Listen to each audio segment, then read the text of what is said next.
Not only has it created and given careers to a great number of people around the world, it's transformed brands, made them huge empires.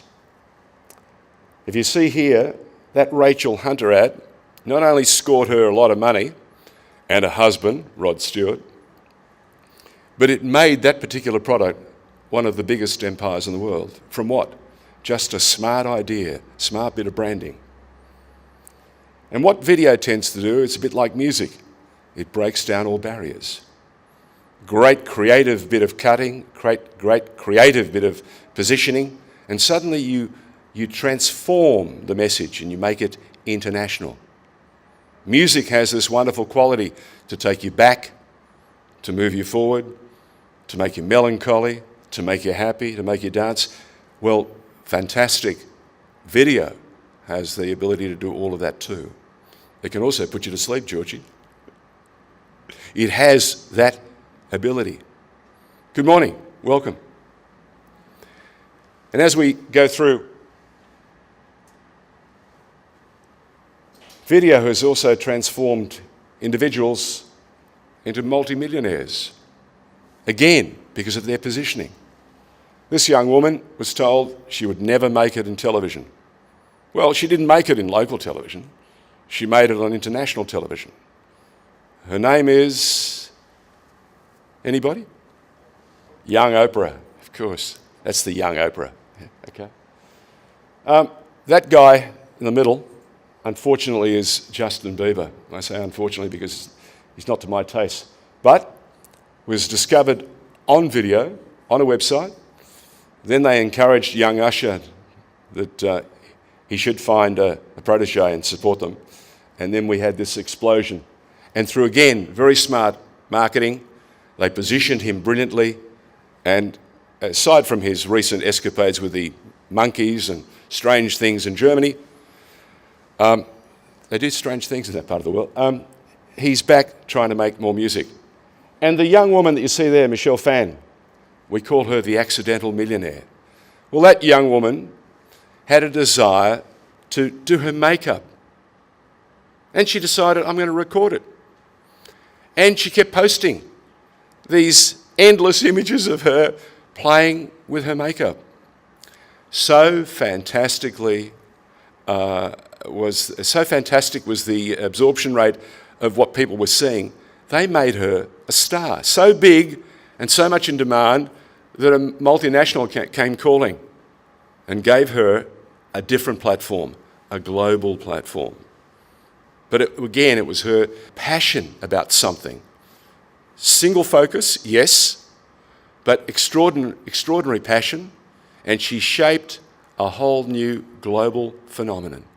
And today, you've got people out there who want to become Michelle Phan, too. My advice, it's a bit like trying to be Redmond 2. There is no Redmond 2, there's only one. Try to be the best of who you are or who your business is. Don't try and model yourself on anyone else. They're the things that we continue to look at when we're putting together a website or a video plan or a storybook for a new client. We're looking to understand who they are, what they are, and why they want to do what they do. And then we go out and use the tools in our hands. Bill's been around for at least 25, maybe 30 years. I've known him for the better part of 20 years, and he continues to amaze me with his passion, with his interest, and with his care. I keep saying to him, enough, Bill, we can move on to the next part. No, I want another shot. That's that single focus I talked about earlier. It's a terrific quality. Not everyone has it. Young reporters, I say to them all the time, I love the fact that you want to tell a story. The most important thing I want to know is, whose story do you want to tell? I always ask them, when they go to the scene, turn around, because you never know, the best story might be lurking behind you. In other words, I want them to tell me the story that's most representative of the facts, not the one that appeals to them. They're a bit player, but they're a foot soldier right on the front line. And whenever you cross to the front line, you want to know what's happening. Not what you've set up to make you look good on television that night in the news, but to actually tell you, give you a sense of what's happening around you, to give the audience, that is your first contact, a chance to truly understand what has happened today, and then to best deliver the story that's most appropriate and most representative of the facts.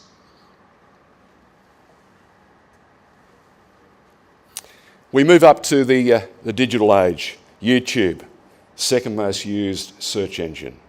Social media platforms, again, increasingly promoting videos. We've got the world's largest crowdfunding agent now. It's called Indiegogo.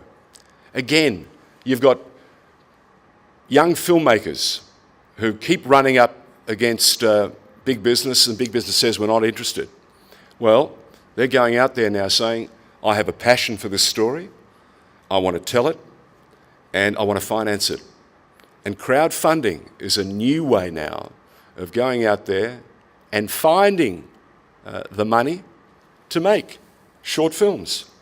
Estella was a very big part of the Greek Short Film Festival, and her passion for that continues to grow, and that festival keeps getting bigger and bigger and bigger every year.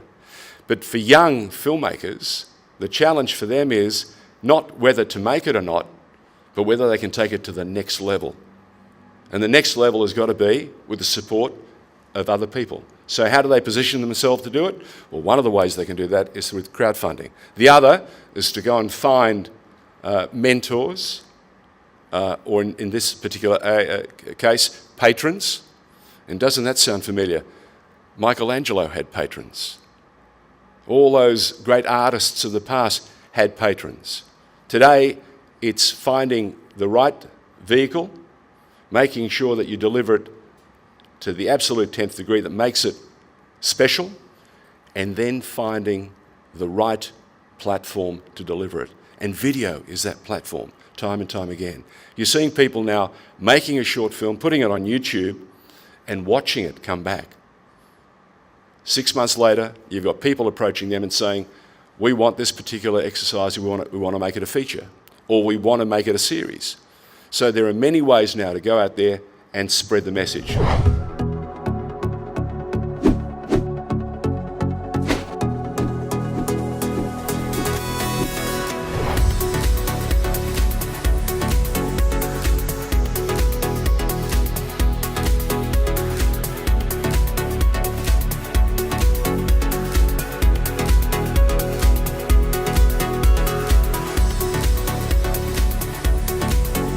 It's a new generation, it's Generation Y, they want everything now.